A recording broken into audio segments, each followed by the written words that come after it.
County of St. Clair is now in session. General Daniel J. Kelly, presiding. Thank you very much. Please have a seat.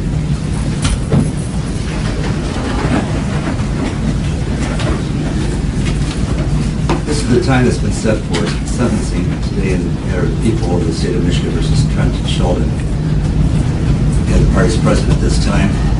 The defendant. I'll let the attorneys place their appearances on record at this point. Good morning, Your Honor. Amy Stover appearing on behalf of the people. Good morning, Your Honor. May it please this court, Daniel Damon on behalf of Trent Sheldon. The court ordered the probation department to complete a pre-sentence investigation following Mr. Sheldon's guilty plea to the charge of operating while intoxicated causing death. And that report has now been completed and been furnished to me together with the proposed scoring and sentencing guidelines and a recommendation for the sentence to be imposed.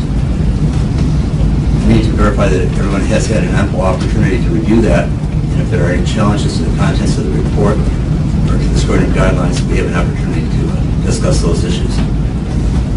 Your Honor, on behalf of the people, we have had an opportunity to examine the pre-sentence report that was completed by Ms. Mead. I do find it to be factually accurate and relevant. The people have no objection to the scoring and sentencing guidelines.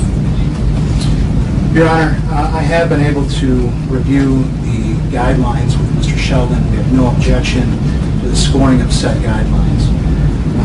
There are some comments I would like to make as it relates to the assessment itself, but I would rather do it in the form of my allocution on behalf of Mr. Sheldon.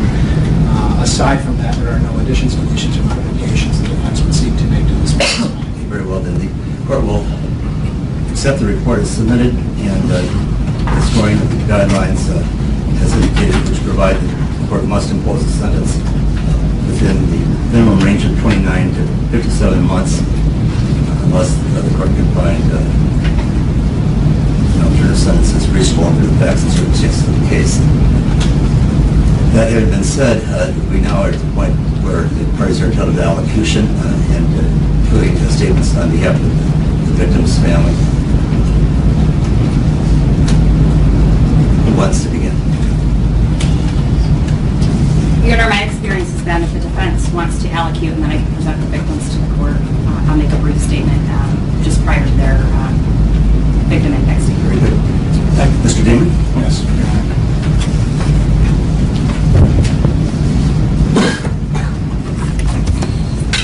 Your Honor, your court is aware that it's a rare occasion that I would actually write out an allocution on behalf of my client, but in this case, I found it requisite.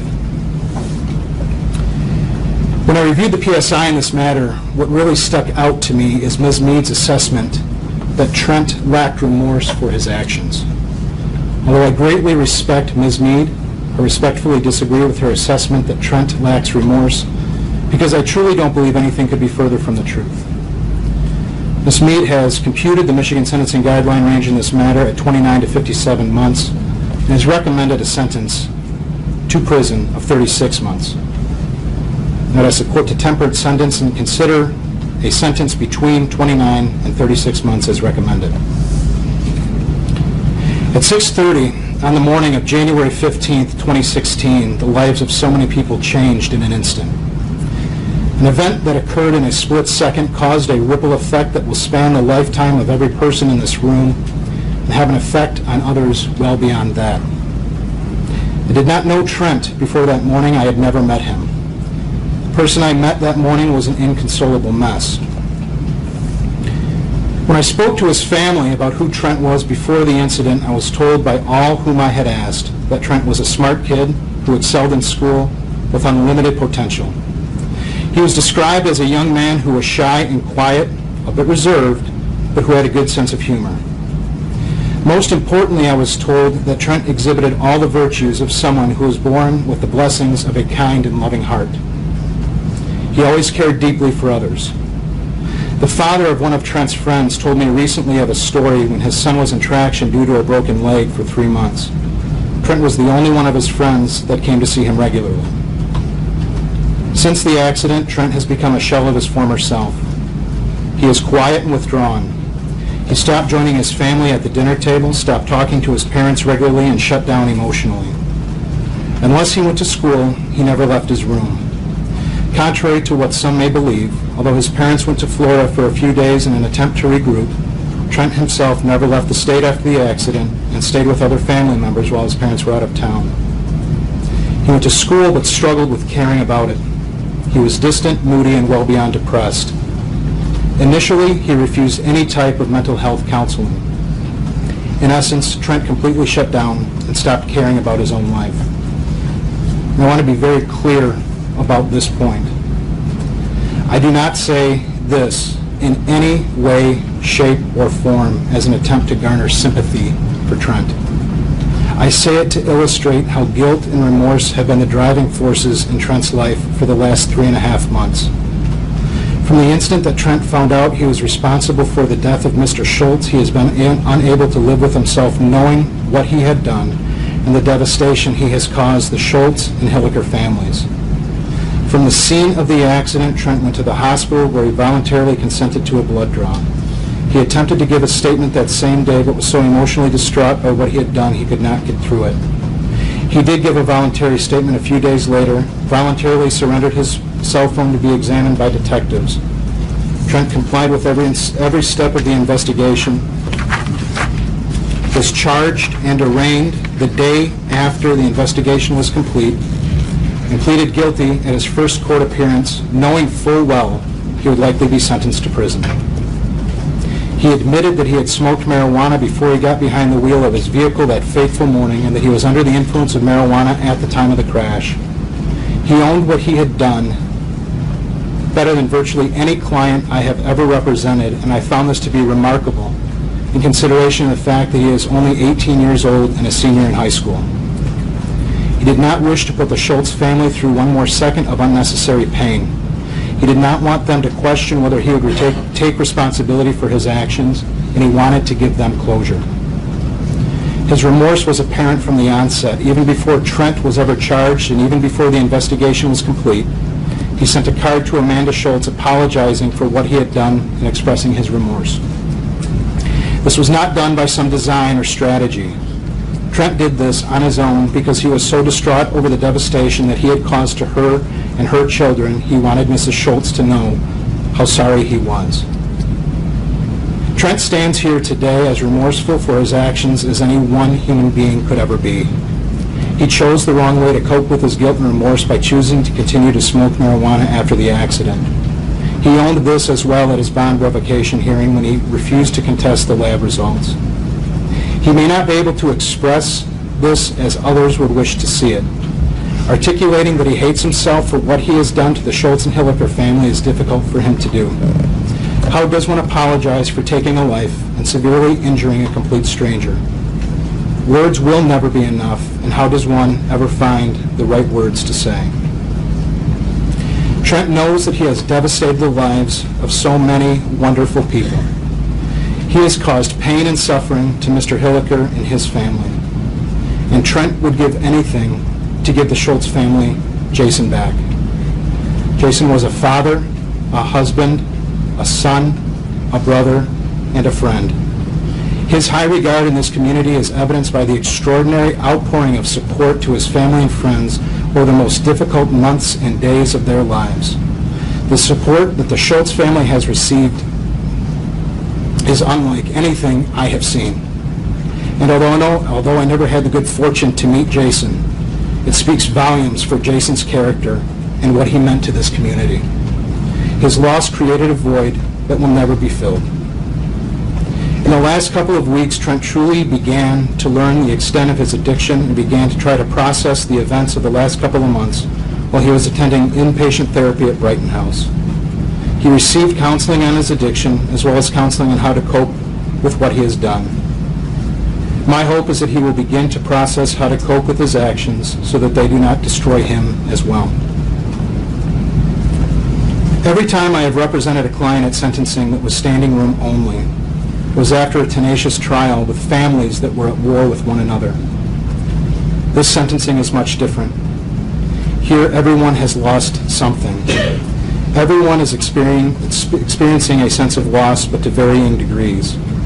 The Shultz and the Hilliker families could have easily reacted with hate and disgust, but they did not. I have never heard a raised voice or a foul word uttered by any of these families at any court hearing. Instead, they have reacted with compassion. This speaks volumes for the character of these families and reemphasizes the character of Jason himself. There are no winners in this room. There is only an immeasurable amount of loss, hurt, pain, and suffering. The devastation of these families is beyond measure, and none of their lives will ever be the same. I can say, in all honesty, Your Honor, that I have never handled a case as difficult as this case is. Factually, it is relatively clear-cut, but from the perspective of human emotion, it is devastating from every angle. The great people from the Shultz, Hilliker, and Sheldon families have been stricken with grief that I have rarely seen. Although each family's grief is different, each family's grief is what they have been living day and night for 3.5 months, all of them hoping each morning they would wake up from this nightmare. It is my hope that the divine peace of God himself will comfort them through this most difficult and trying time. In speaking with Trent, he knows he will always live with the fact that his actions resulted in the loss of life of another human being, and he will have to learn to somehow cope with that. Mr. Sheldon's sincere hope at this point is that one day, with time, the Shultz family and the Hilliker family can forgive him for the heartache and devastation that he has caused. Thank you very much. Would I like to speak at this time?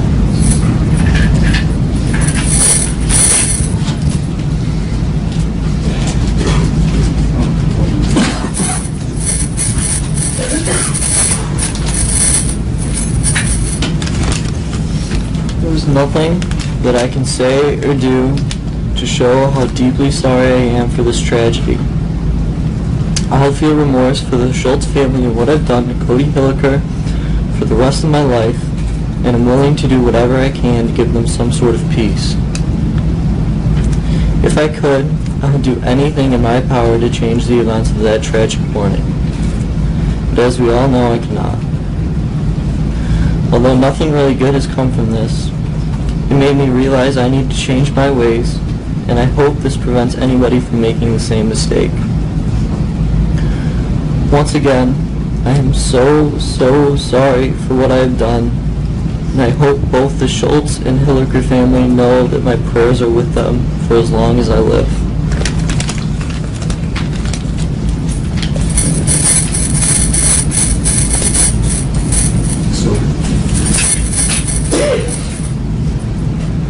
Your Honor, I do have a number of victims' impact statements from the Shultz family, the immediate family, and I will introduce those individuals one at a time. It's the hope that each of them will be able to get through their statements, and if not, between victims' rights and myself, we've got a plan to get through those statements together.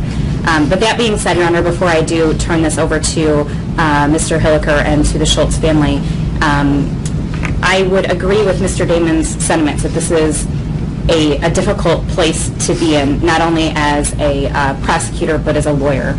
And I think it would be foolish to say that we can't look at this simply as human beings. But as a prosecutor, I have a responsibility as a minister of justice and not simply as an advocate. And so today I ask the court as a minister of justice to fashion a sentence based upon the totality of the circumstances, to recall the facts that Ms. Mead laid out in her pre-sentence report. I commented to her this morning that I've been doing circuit court work for a period of time now, and that is one of the most thorough PSIs that I've ever seen in my career. She did not leave a fact unturned, positive or negative, it was all there. So I asked the courts to take that into consideration. I don't believe that there was a fact that was left unmentioned in that pre-sentence report. But on January 15, 2016, Trent Sheldon made a choice. He made a choice to smoke marijuana, and that was a choice he had done daily by his own admission for a number of years. And after he made that choice to smoke marijuana, he got behind the wheel of a car. And there's a lot of debate and controversy about marijuana, but at this point in time, the legislature still says marijuana is a Schedule I controlled substance. It is a mind-altering drug. It is a drug that, by its own definition, has high potential for abuse and lacks accepted safety standards medically. That being said, when he chose to smoke marijuana and get behind the wheel of his car, knowing the effect that it was have on his body and the effect that it ultimately had on the life of Cody Hilliker and the life of Jason Shultz and his family, there need to be consequences for that choice. The legislature has made a decision that operating under the influence causing death is a 15-year felony. And they've fashioned sentencing guidelines for this court to consider that require the court to consider and fashion a sentence reasonable within 29 to 57 months. And I believe, based upon the facts and circumstances of this case, a sentence within that range is appropriate. The people recognize the youth of Mr. Sheldon and the lack of his criminal history, but so do the sentencing guidelines. Keeping that in mind, Your Honor, the difficulty is that Trent Sheldon still has a voice and he still has a life. And I take his statement that he just read to the court a moment ago to heart. And I hope that in the years to come he has the opportunity to think about the choices that he made on January 15th. And he thinks about the ways that he can use his voice to educate others. He still has his whole life ahead of him, and unfortunately his choices have affected deeply the life of Cody Hilliker. They've taken the life of Jason Shultz, and they've taken their opportunity to make a difference away. Martin Luther King once said that life begins to end the day we become silent about things that matter. Cody Hilliker is here today, Your Honor, to tell you what matters. Jason Shultz's family is here today to tell Your Honor what matters.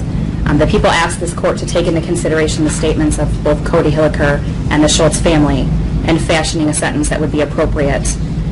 Perhaps this would send a message not only to the defendants, but to the community at large that drugs are not a victimless crime, and there are deadly and tragic consequences to using those drugs. I'm not going to quote Ms. Mead's PSI. I know that Your Honor's had an opportunity to read it, but in her evaluation and plan, I think she sums this up best when she says that this case has affected so many lives, and the bottom line is he took a life and there need to be consequences. So I would ask the court to fashion a sentence that would take into consideration all of those factors. With that, Your Honor, I would like to introduce the court to Amanda Shultz. Thank you very much.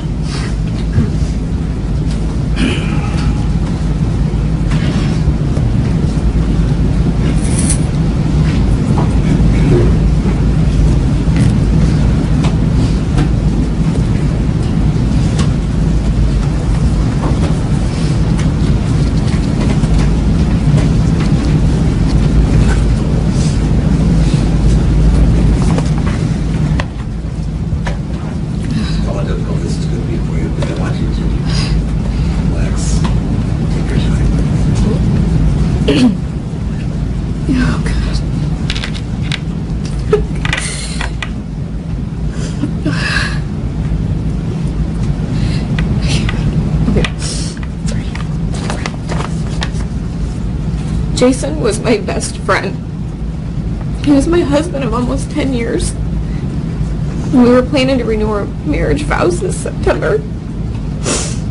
He was such a good man, very kind, caring, compassionate. I will miss his smile and his sense of humor. He was the best father ever to our 3 young children, and he will now miss growing up. Jason will miss Austin playing baseball and hockey, taking him to the Red Wings games, and teaching him how to drive, and miss his graduation. Jason will miss Cadence graduating from kindergarten, taking her to the circus to ride the elephant. And he'll miss walking her down the aisle on her wedding day. Jason will miss Carly's first day of school and teaching her how to ride a bike and the piggyback rides to bed. And he would sometimes come home late, but he would always go up to him and tuck him into bed and give him kisses. Our son Austin was his pride and joy. His baby girls were the light of his eyes. He was so proud of his perfect family and his perfect life. He was my soulmate. I will miss growing old with him. I always told him that I look forward to our 50th because it's going to be our golden. And every wedding that I shoot, I always tell him we're going to be the oldest couple out on the dance floor.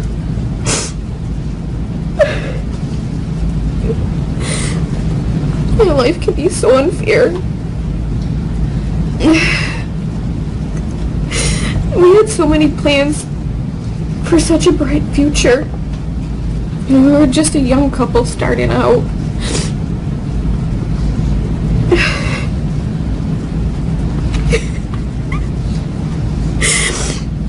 We had our big, beautiful home that he was so proud of, with 3 wonderful children, and we were just trying to live the all-American family dream, and that dream was shattered on January 15th. Austin, 8 years old, such a young boy that lost the guidance of his father.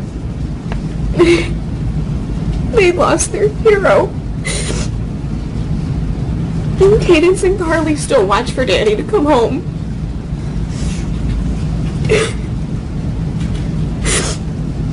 Our home has become a shrine in love and memory of my husband and their father. And the memories are overwhelming on a daily basis. But what do you say to a 3-year-old when she asks, why is my daddy not coming back to life? And how do you respond to a young boy when he's mad at God for taking his daddy? And Cadence cries out for her daddy when she falls and gets hurt. My youngest, Carly, asked her papa, my dad, to be her new daddy. When Jason left that morning, Austin ran out behind him. And Jason told me he'd be right back.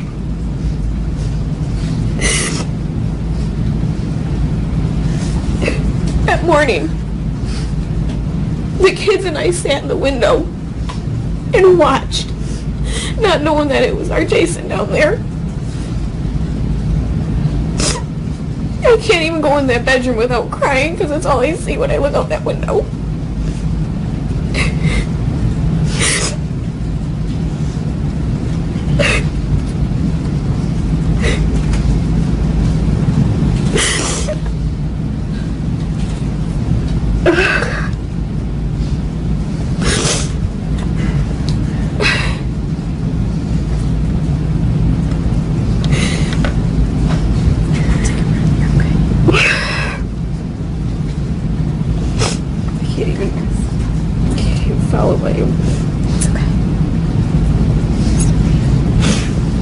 That day we lost the pillar of our strength and the foundation of our lives.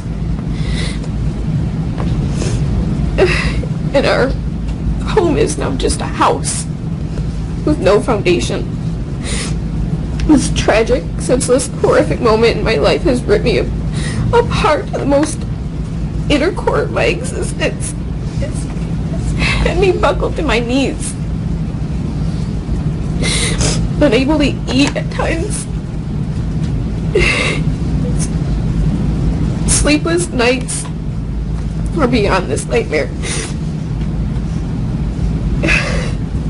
I know I must accept this divine intervention as a testimony of God's will. I must find it in my heart to surrender to God's will and seek forgiveness. I pray for the strength and understanding for my children. And I pray for the strength to heal my broken heart. I realize that this was an accident and it was not intentional. And it was a horrible mistake.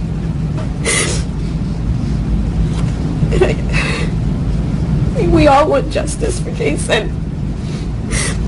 We don't want crucifixion. We just want justice.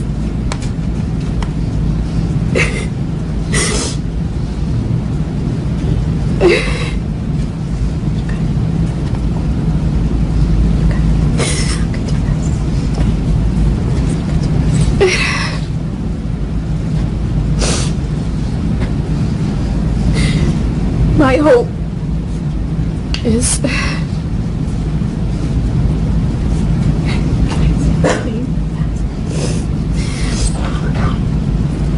that Trent does get the help and he does need for himself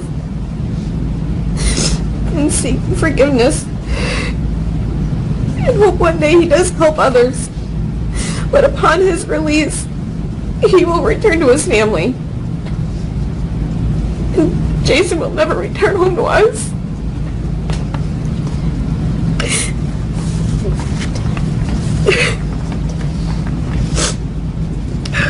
Don't worry about it. Okay. Take a breath, okay? Take a breath. You're okay.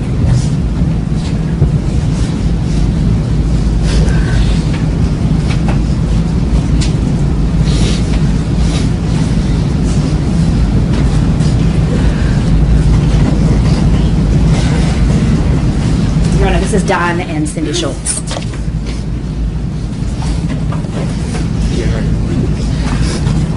We have a few things we'd like to say. My wife will read it.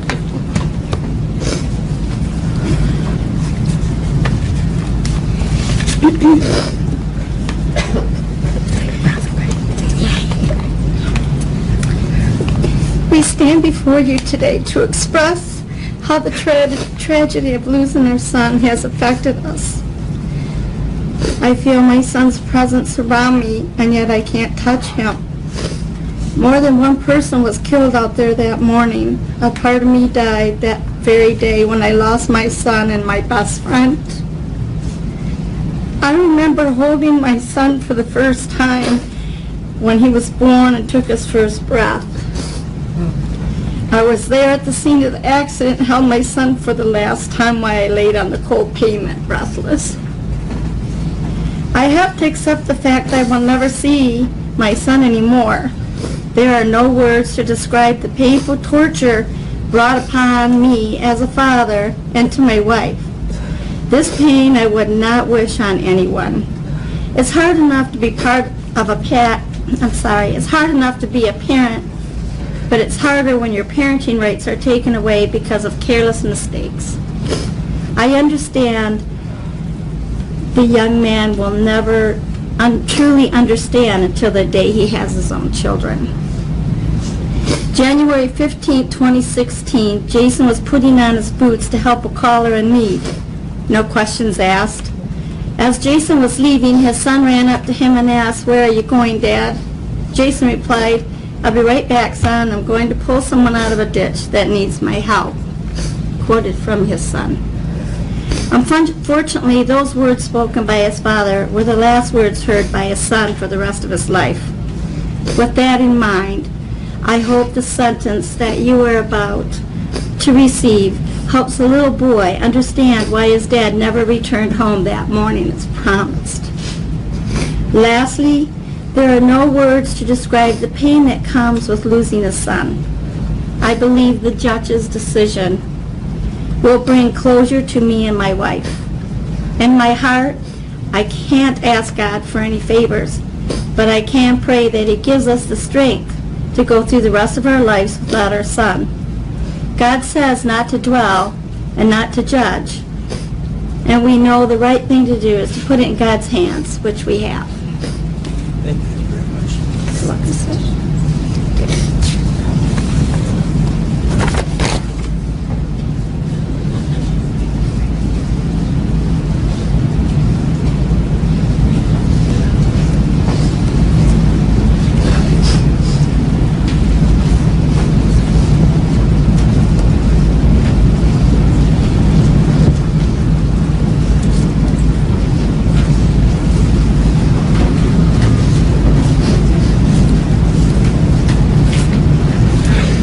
Jacob and Katie Shultz, Your Honor. Brother of Jason. These are Jacob's heartfelt words.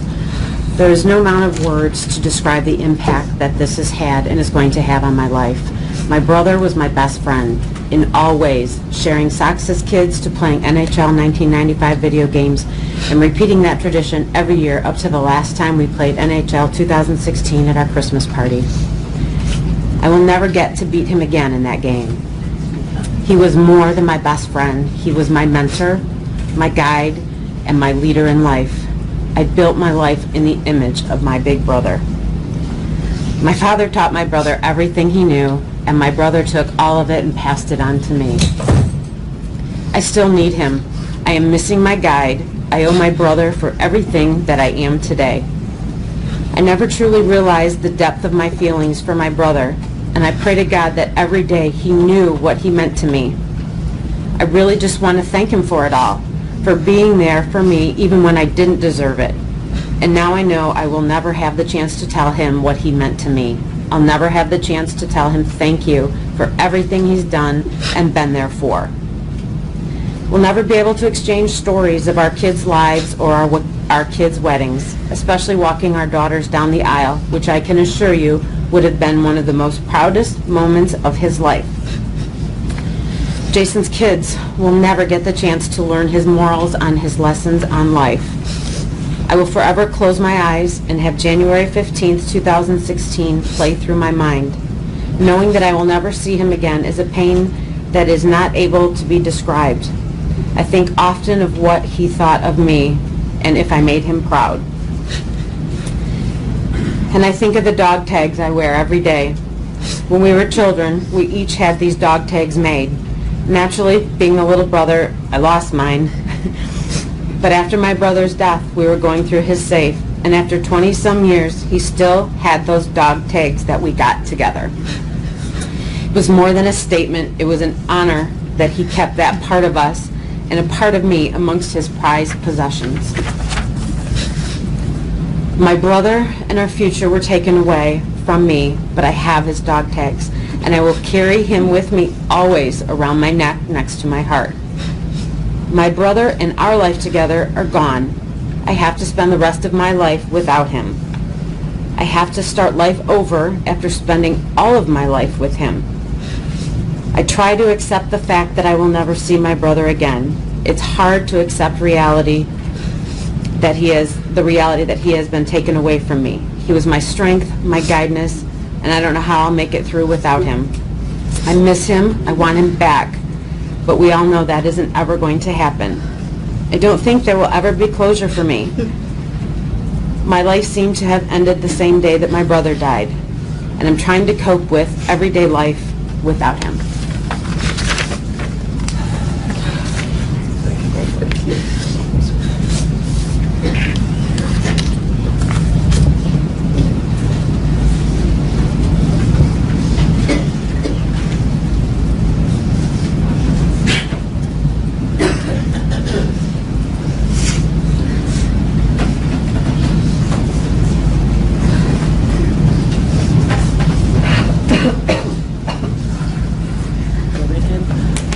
Jennifer Sharp. Jason's sister.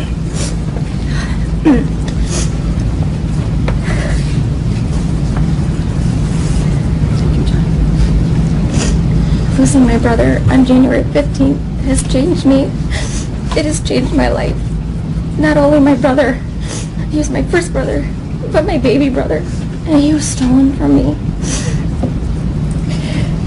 As my dad worked day and night to start the family business, preferred towing, to provide for the family, I was home with my mom helping to raise my younger brothers. I mothered Jason like he was my very own.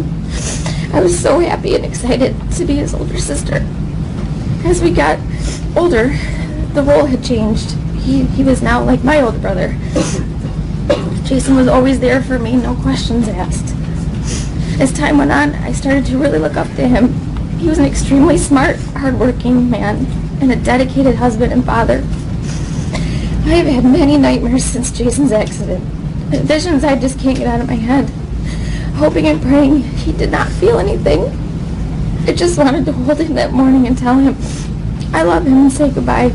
but I never got a chance. I still find myself thinking he's just going to call and chat like he did often. I know that phone call will never happen, and it hurts so bad.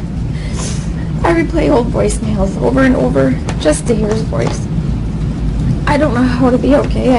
I'm not sure I ever will. Trent's parents are fortunate they can still look into their son's eyes while he serves his time for what he did. Their family will one day continue to spend holidays and birthdays with him.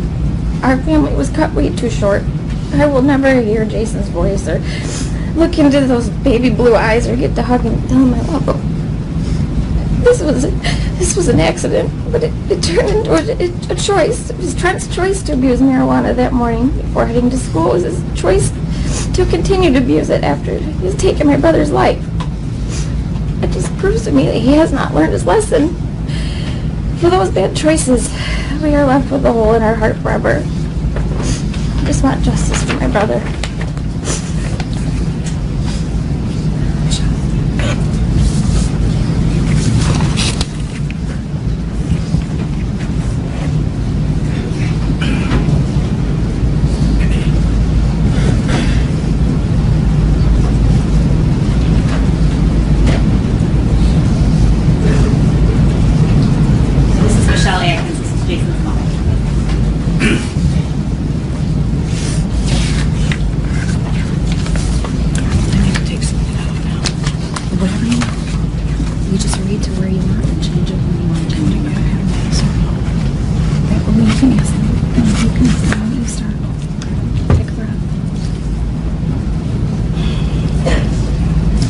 Your Honor. Can I give you these to look at? Sure, buddy. Approach him.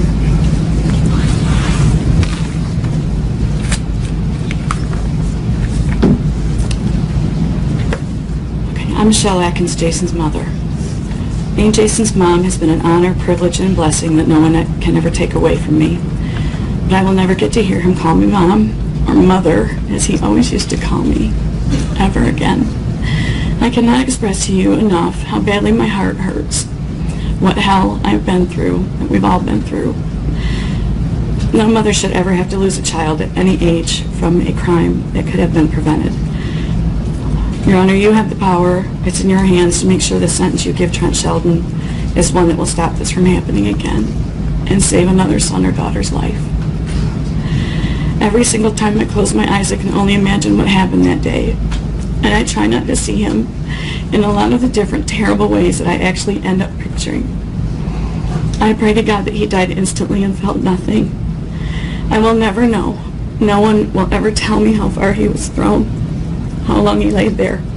I have nightmares about that all the time, as do many of us in the family. I will not go into the many physical and emotional issues we have all had. I think you've heard that today already.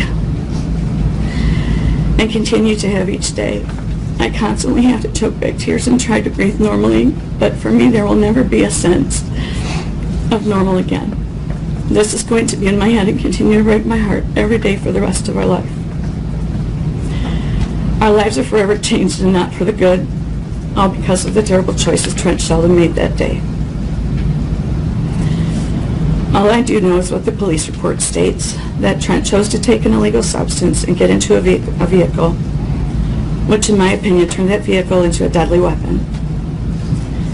He was documented at going 55 miles per hour when he hit my son.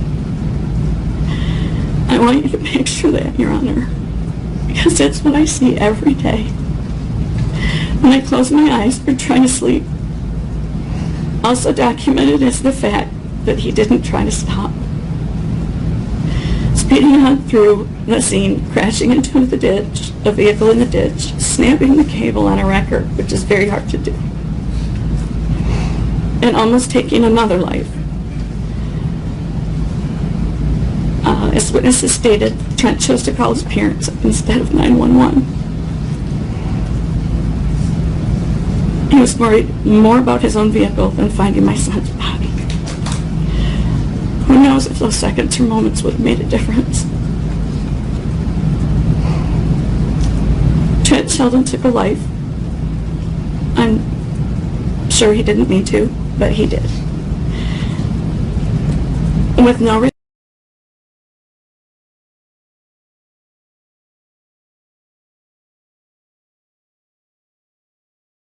respect or disregard for any human life that day, so it appears. But respectfully, Your Honor, it could have been you. It could have been one of your loved ones. It could have been anyone in this room. I truly wish it had been me that day, so that Jason could still be here. Jason died a hero. He lived his life as one, always helping others, and I don't mean because he drove a wrecker or was a first responder. He loved his job. He was an active member of this community in many other ways. He did so happily, quietly, and humbly, a very responsible young man.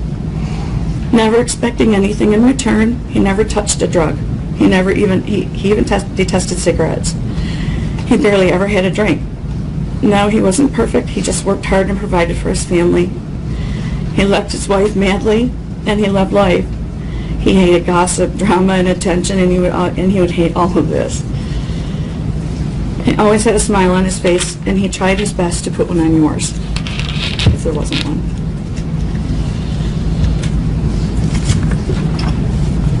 He was the world's best dad. He even had a t-shirt to prove it. And he wore it proudly, I believe, at all three of his children's births. He was a dad that set a good example of how a husband and father should be as best he could. Jason's 8-year-old son, Austin, can no longer follow in his daddy's footsteps. He's lost his role model. His princesses, his little princesses, Cadence and Carly, his eyes, big, beautiful eyes would just light up, as you heard Amanda say. Carly was our miracle baby. She was born 2 months prematurely, a fighter. She'll never know how proud Jason was of her. She'll never know him. All those children wanting and needing a father, and they don't have one. Cadence is a fighter, just like her mama has to be now, alone. 3 days after Carly came home from the hospital, he left for 17 days to go help the victims from Hurricane Sandy on the East Coast. He doesn't talk about it. He doesn't brag about it. Any of the things he does, he just goes and does these things. Just another story of how helpful Jason was and how selflessly he gave of himself and helped others no matter what the circumstances. Your Honor, it's important to me that you know this about my son, how wonderful he was. Jason is going to miss 38 birthday parties collectively that his children will have before they will be 18.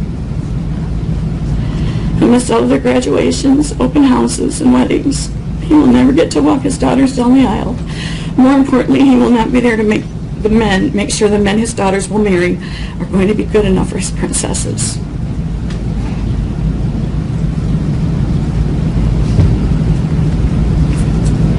He will never hold his grandchildren. Most of all, he will never be able to tell them how proud he is of them, how beautiful they are, or be able to raise them with his wife, living and loving life as family. As if all of this weren't bad enough, there is no way of knowing how this will affect his children in the years to come. This impacts our entire family, as all we have left of Jason are his 3 beautiful children and our memories, if we can ever get past this tragedy. Jason was the younger brother to Jennifer and older brother to Jacob, as you know. Those 3 were quite the team when they were little. As a mother, I've not only lost my son, I've had to watch a part of my 2 other children die along with him.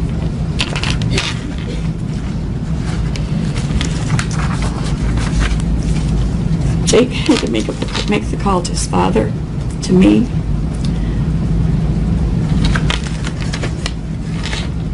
And Jake was at the scene. He saw it all, and he's going to be scarred for life. Then Jacob went to tell Jason's wife, Amanda, and later tried to explain to Jason's precious innocent babies that their daddy had been in a very bad accident and he was now in heaven and never coming home. I will never forget the sounds of their shrieking and crying. Can you imagine yourself having to do all of this because of a senseless, selfish crime that could have been prevented? There is not enough jail time or any amount of money that can fix this. Erase the nightmares, heal the wounds, or bring back my son. Jason is irreplaceable, and the scars will last a lifetime.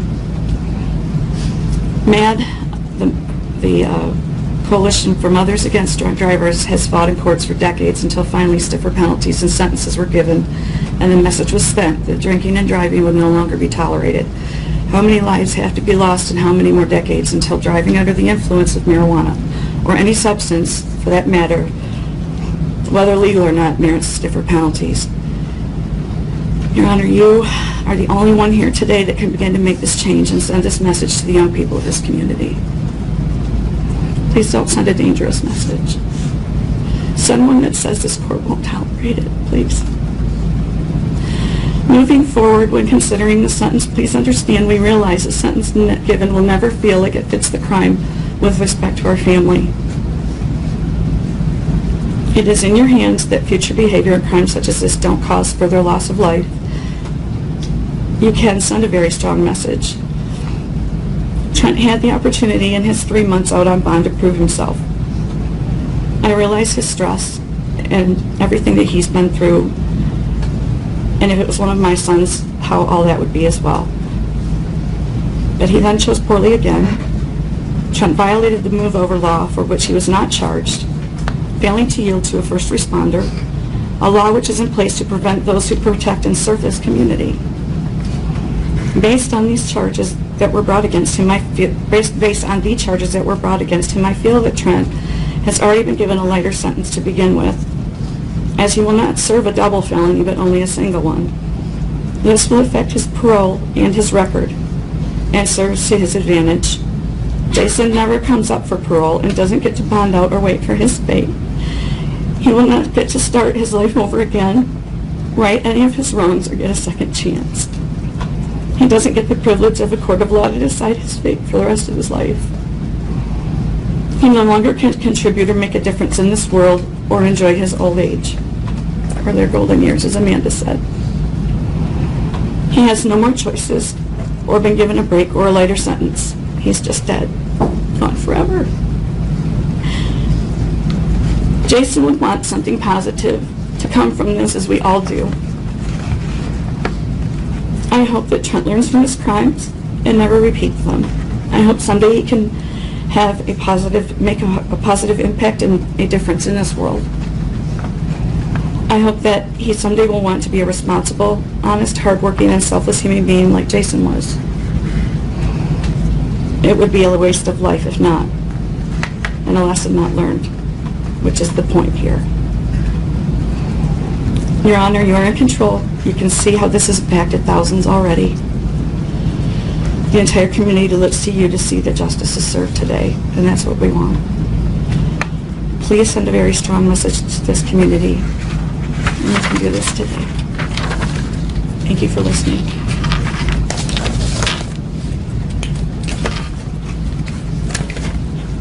And lastly, I have Cody Hill.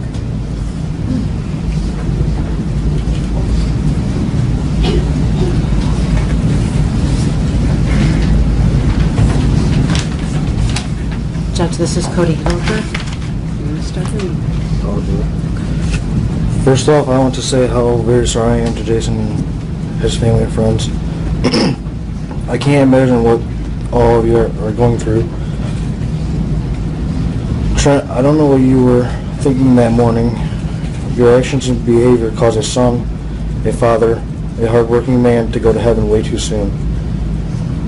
Do you have any regrets? Are you sorry? When the accident happened, all you cared about was your Jeep. Because of your inexcusable actions, I have a lot of unneeded medical bills, lost a vehicle, and a loss of sense of security on the highway. But I am thankful that I get to go home to my wife and kids, and my mom and dad still have a son. In hopes that you understand any of this, maybe you should ask your mom and dad what they have lost.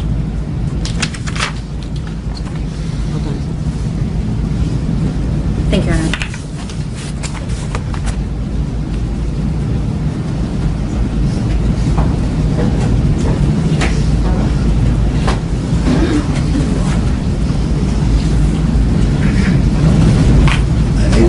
presumptuous enough to suggest to anyone here that I have any way of understanding the pain that you're going through.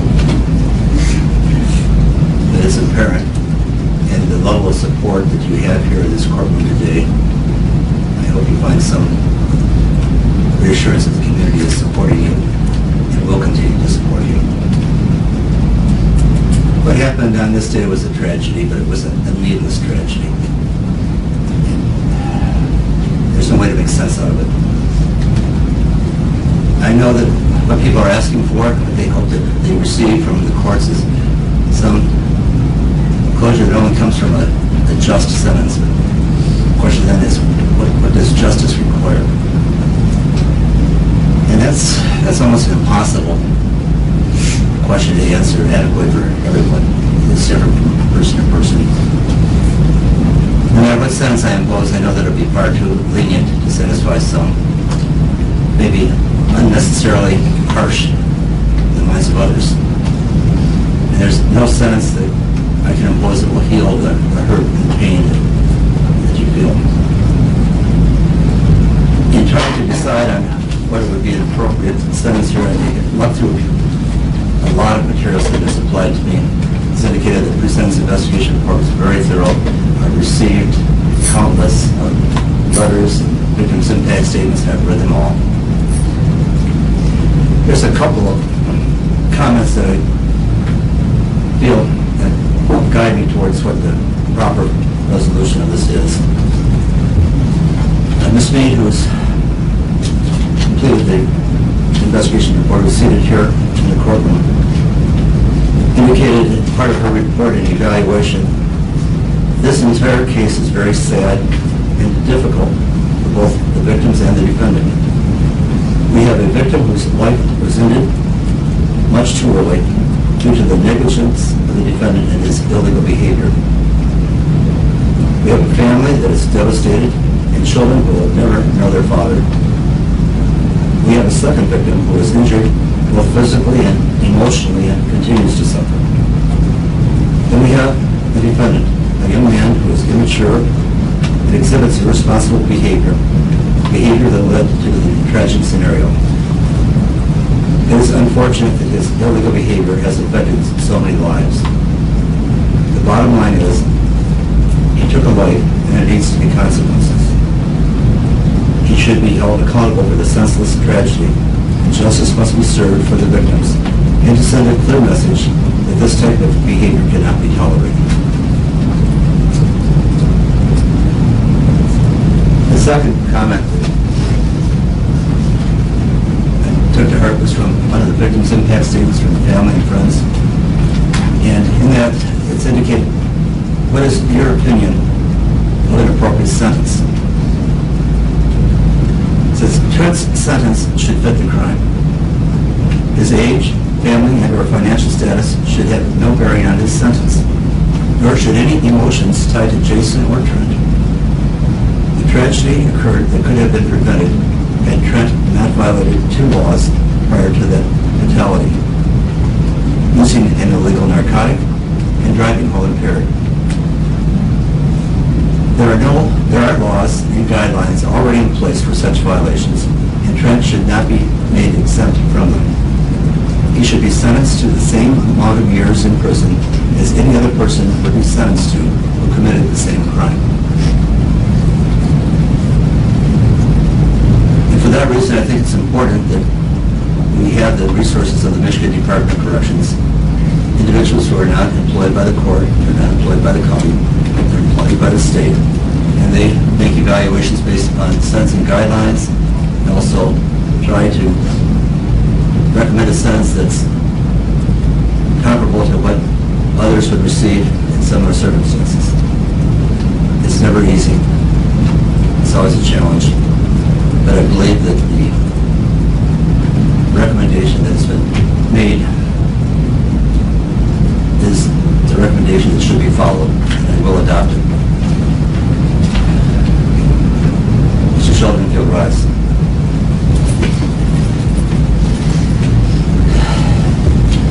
It is the sentence of this court that he be committed to the Michigan Department of Corrections for a period of 3 years to a period of 15 years credit for the days served this past week, 4 days. Further, there are requirements that you comply with the DNA testing that's necessary, and there are certain statutory fees that must be paid, including the DNA fee of $60, state minimum cost, and crime victims' rights fees, as well as court costs, which will be indicated on the form of judgment. I'm also going to order restitution in this case. We have from Mr. Hilliker medical bills in excess of $6,000. I'm going to leave open the question of restitution so claims can be presented and orders be amended to include all restitution claims that are due in money. Now, in any case, including this case, the person who has been convicted either by plea or by trial is entitled to seek appellate review. This is done by filing a claim of appeal, an application for leave to appeal when the person is convicted by the result of their own plea. The court may or may not, in their own discretion, grant appellate review. If you choose to do so through retained counsel, you certainly are entitled to do that. If you feel you cannot afford retained counsel and wish to apply for court-appointed counsel, the form will be handed to you that can be filled out. If you choose to seek appellate review, you do need to complete these forms and return them to us within 42 days.